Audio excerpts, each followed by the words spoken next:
Subscribe कीजिए गुरु ज्ञान channel को और बेल आइकन दबाइए लेटेस्ट वीडियो सबसे पहले देखने के लिए। नमस्कार, गुरु ज्ञान आईएएस के ऑडियो आर्टिकल प्रोग्राम में आपका स्वागत है। हमारा आज का आर्टिकल चीन भूटान सीमा समझौता और भारत से संबंधित है। चलिए आर्टिकल की शुरुआत करते हैं। भूटान और चीन के बीच हाल ही में कई वर्षों से चले आ रहे सीमा विवाद को सुलझाने के लिए एक 3 स्टेप रोडमैप के समझौता ज्ञापन पर हस्ताक्षर किए गए हैं। चीन और भूटान के बीच सीमा विवाद को खत्म करने के लिए 1984 से अब तक 20 से अधिक दौर की वार्ता हो चुकी है। हाल के समय में भूटान के लिए चीन से सीमा विवाद को सुलझाने के लिए वार्ता बढ़ाने की जरूरत बढ़ गई थी, जिसे एक उदाहरण से समझा जा सकता है। पिछले साल जब भूटान के एक वन्यजीव अभयारण्य को ग्लोबल फाइनेंशियल फैसिलिटी के द्वारा वित्तीय सहायता देने का निर्णय लिया गया था, तो ग्लोबल इन्वायरमेंट फैसिलिटी काउंसिल की 58वीं बैठक में चीन ने भूटान के सक्तेंग वन्यजीव अभयारण्य की जमीन को विवादित बताया। साथ ही इस पर अपने अधिकार का दावा करते हुए इस प्रोजेक्ट के लिए होने वाली फंडिंग का भी विरोध किया। भूटान ने चीन की इस हरकत का उस समय कड़ा विरोध किया था। भूटान ने उस समय कहा था कि हम साफ कर देना चाहते हैं कि यह जमीन हमारे देश का अटूट हिस्सा है। वास्तविकता यह है कि इस वन्यजीव अभयारण्य की भूमि को लेकर चीन और भूटान के बीच कोई विवाद नहीं रहा है, लेकिन दोनों देशों के बीच अभी भी सीमाएं निर्धारित नहीं होने की बात का फायदा चीन उठाने की कोशिश कर रहा था। चीन का ऐसा दावा भारत के लिए भी चिंता का विषय बना था, क्योंकि सक्तेंग वन्यजीव अभयारण्य अरुणाचल प्रदेश की सीमा से लगे भूटान के उत्तर पूर्वी क्षेत्र में 650 वर्ग किलोमीटर में फैला राष्ट्रीय उद्यान है और यह अरुणाचल प्रदेश के सेला पास के करीब 17 किलोमीटर की दूरी पर है। इन बातों से स्पष्ट है कि भूटान के ऊपर चीन से सीमा विवाद के मुद्दे पर वार्ता का भी दबाव था और उसी के परिणाम स्वरूप भूटान, जो अब तक सामरिक, कूटनीतिक, आर्थिक फ्रंट पर चीन से दूरी बनाता रहा है, वह सीमा विवाद के समाधान के लिए वार्ता करने पर सहमत हुआ है। दरअसल भूटान चीन के साथ 400 किलोमीटर से अधिक लंबी सीमा साझा करता है। जिन दो इलाकों को लेकर चीन और भूटान के बीच ज्यादा विवाद है, उनमें से एक भारत चीन भूटान ट्रांजैक्शन के पास 269 वर्ग किलोमीटर का इलाका और दूसरा भूटान के उत्तर में 495 वर्ग किलोमीटर का जकारलुंग और पासमलुंग घाटियों का इलाका है। पश्चिमी भूटान में 269 वर्ग किलोमीटर क्षेत्र को लेकर भूटान और चीन के बीच जिन क्षेत्रों को लेकर सीमा विवाद रहा है, उनमें शामिल है डोकलाम, सिंचुलुंग, ड्रामाना और साखातो। इनको लेकर चीन ने 1996 में भूटान के सामने विवाद निस्तारण का प्रस्ताव रखते हुए एक पैकेज डील का प्रस्ताव रखा था, जिसके तहत चीन ने यह ऑफर किया था कि अगर भूटान डोकलाम क्षेत्र को चीन को सौंप देता है, तो वह उत्तरी भूटान में पासामलुंग और जकारलुंग घाटियों पर अपने दावे का त्याग कर देगा।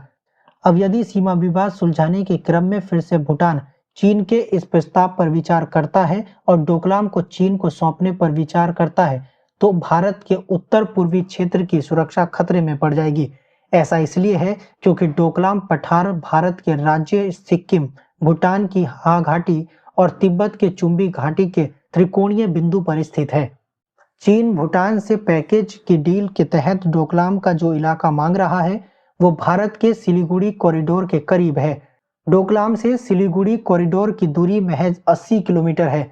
सिलीगुड़ी कॉरिडोर, जिसे चिकन नेक भी कहा जाता है, वो भारत के लिए बहुत महत्वपूर्ण है, क्योंकि वो पूर्वोत्तर राज्यों तक पहुंचने के लिए भारत का मुख्य रास्ता है। और अगर चीनी सिलीगुड़ी कॉरिडोर के करीब आते हैं, तो यह भारत के लिए गंभीर चिंता का विषय होगा, क्योंकि यह पूर्वोत्तर राज्यों से कनेक्टिविटी के लिए खतरा बन सकता है। इसके अलावा भारत की ऊर्जा सुरक्षा और ऊर्जा व्यापार के लिहाज से भी चिकन नेक की महत्वपूर्ण भूमिका है। चिकन नेक उस इलाके को कहते हैं जो कि सामरिक दृष्टि से किसी देश के लिए बहुत महत्वपूर्ण होता है, लेकिन संरचना के आधार पर कमजोर होता है। सिलीगुड़ी एक ऐसा ही क्षेत्र है। डोकलाम से सिलीगुड़ी की दूरी महज 80 किलोमीटर है।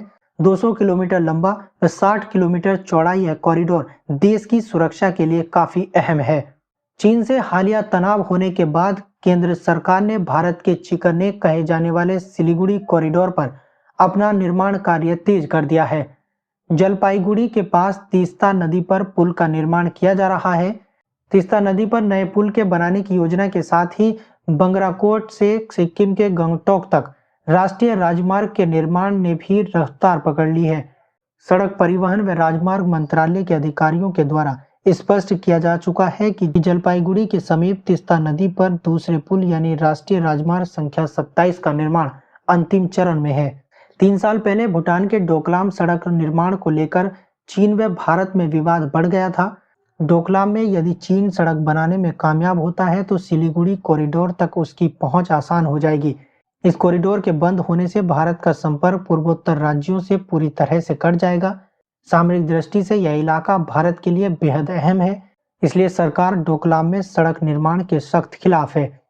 दरअसल भारत और भूटान के बीच जिस तरीके से मजबूत द्विपक्षीय संबंध दिखाई दिए हैं, उसमें खलल डालने की कोशिश चीन करता रहा है। भूटान चीन की विस्तारवादी नीतियों का समर्थन नहीं करता, वह one belt one road initiative का भी समर्थन नहीं करता। भूटान ने चीन के साथ कूटनीतिक राजनयिक संबंध नहीं बनाए हैं और चीन का कोई स्थायी दूतावास या कॉन्सुलेट ऑफिस भूटान में नहीं है और चीन चाहता रहा है कि भूटान उससे आर्थिक सहायता ले और ऋण ले, अपने यहाँ अवसंरचना विकास में साझेदार बनाए, जिससे भारत के ऊपर दबाव बनाया जा सके।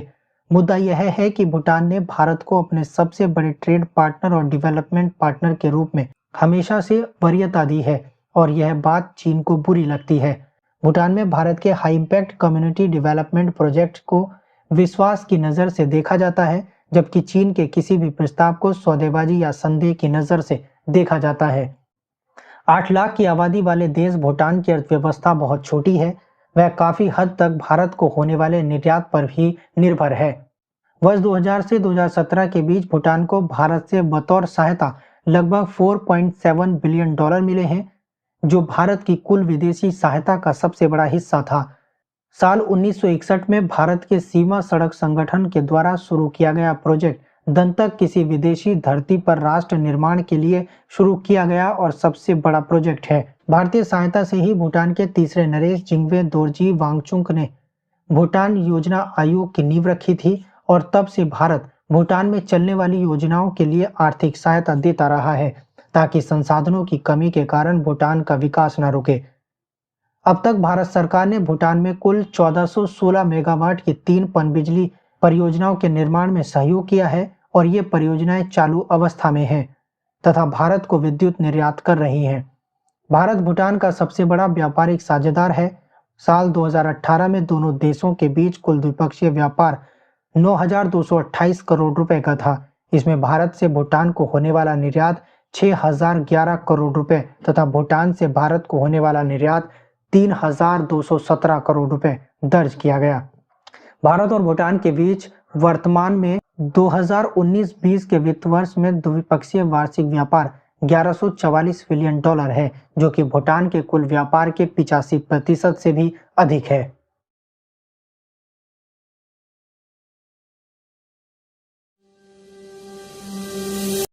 सब्सक्राइब कीजिए गुरु ज्ञान चैनल को और बेल आइकन दबाइए लेटेस्ट वीडियो सबसे पहले देखने के लिए।